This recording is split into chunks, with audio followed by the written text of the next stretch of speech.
Elon Musk Starlink will offer satellite internet services in India. पिछले 2 साल में मुकेश अंबानी और सुनील मित्तल ने एलन मस्क को इंडिया से बाहर रखने के लिए की कोशिश में 34,000 करोड़ रुपए खर्च कर दिए। लेकिन 8 दिसंबर को दोनों ने एलन मस्क के सामने हाथ जोड़ लिए, क्योंकि स्टारलिंक ऑफिशियली इंडिया में लॉन्च हो चुकी।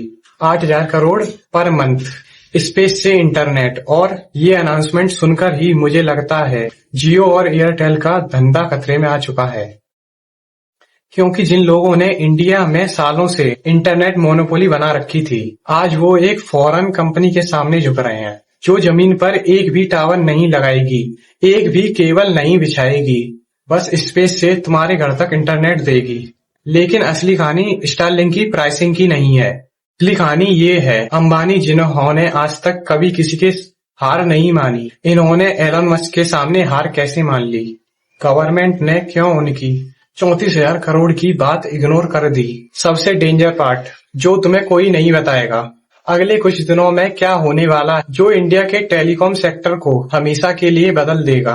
क्योंकि दोस्तों, ये सिर्फ इंटरनेट की बात नहीं है, ये $43 बिलियन की इंडस्ट्री की बात है, और एक ऐसी टेक्नोलॉजी की बात है जो गवर्नमेंट, आम आदमी, आर्मी सबके लिए बात है, सबके लिए गेम चेंजर बन सकती है या डिजास्टर। तो अगले कुछ मिनट में तुमको सब बात बताऊंगा, जो मेन स्ट्रीम मीडिया आप लोगों से छुपा रही है। तो पहले क्लियर कर लेते हैं स्टारलिंक वर्क कैसे करती है। ट्रेडिशनल इंटरनेट प्रोवाइडर जैसे जियो, एयरटेल, वीआई, बीएसएनएल, ये सब जमीन पर इंफ्रास्ट्रक्चर बनाते हैं, फाइबर ऑप्टिक केबल बिछाते हैं, मोबाइल टावर लगाते हैं हर गांव हर शहर में। फिजिकल इंफ्रास्ट्रक्चर बनाना पड़ता है। स्टारलिंक का अप्रोच बिल्कुल अलग है। एलोन मस्क की कंपनी स्पेसएक्स में 8,000 से ज्यादा सैटेलाइट लॉन्च कर रखी हैं, मतलब जमीन से 12 किलोमीटर की ऊंचाई पर उड़ते हैं।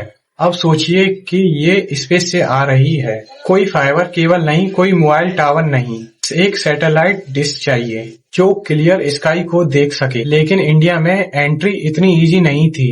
स्टारलिंक को इंडिया में एंटर होने में 2 साल लग गए। अक्टूबर 24 को मुकेश अंबानी के जियो ने एक लेटर भेजा डिपार्टमेंट ऑफ टेली कम्युनिकेशन।